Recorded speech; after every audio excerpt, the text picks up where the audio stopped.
Saudara-saudari, pencinta renungan harian Katolik yang terkasih, dimanapun Anda berada. Renungan harian hari ini diambil dari Injil Yohanes, bab 17 ayat 20 sampai 26.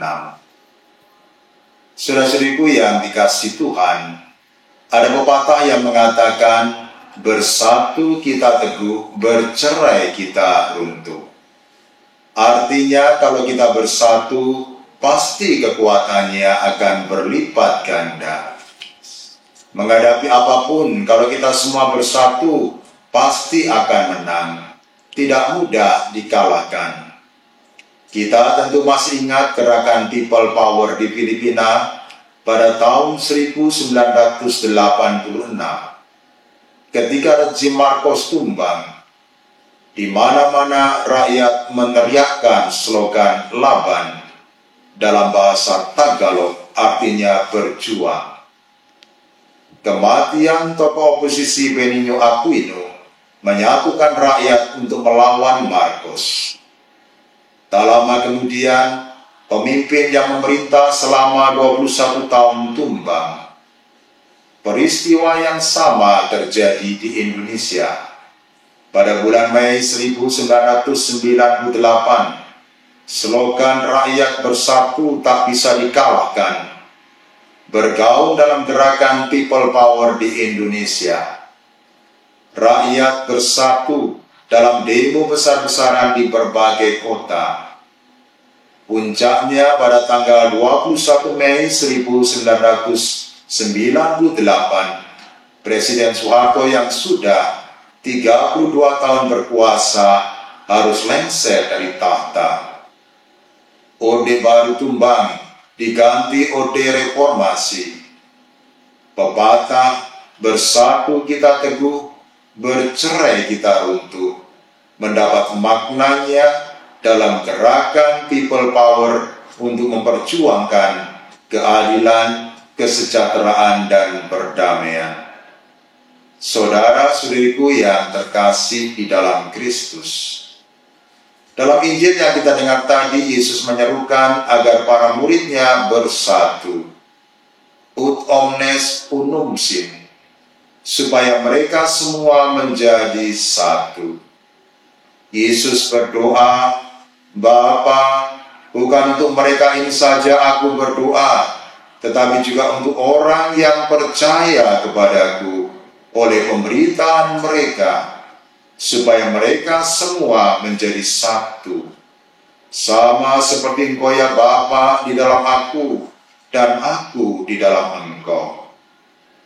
Mengapa Yesus berdoa semacam itu?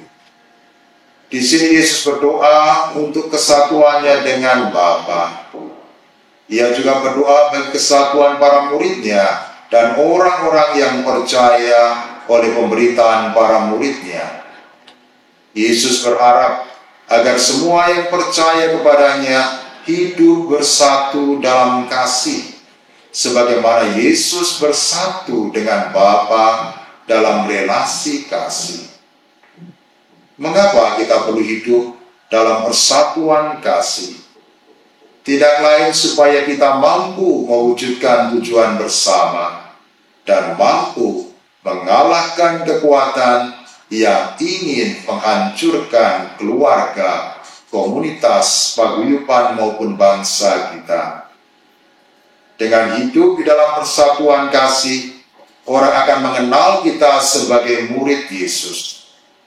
Persatuan kasih Yesus dengan Bapa hendaknya menjadi pola atau model persatuan kasih para pengikut Yesus. Dimanapun dan dengan siapapun, kita mesti menjalin semangat persatuan. Doa Yesus untuk persatuan para muridnya menguatkan kita untuk membangun kasih dan damai dengan semua orang. Persatuan ini tidak menghilangkan identitas masing-masing, tetapi justru memperkaya iman kita.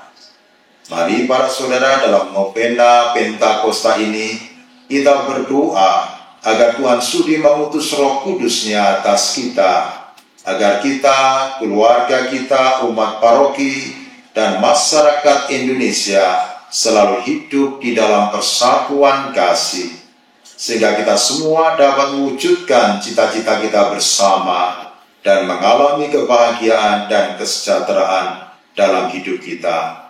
Amin. Marilah berdoa.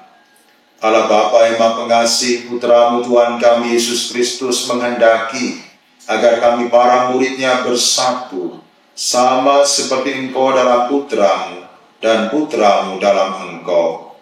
Utuslah Roh Kudus-Mu atas kami ya Bapa, agar kami dapat hidup dalam persatuan kasih dengan saudara-saudari kami yang seiman, sehingga kami dapat bersama-sama mewujudkan cita-cita bersama, mengalami kebahagiaan dan kesejahteraan dalam hidup kami, demi Kristus Tuhan dan pengantara kami.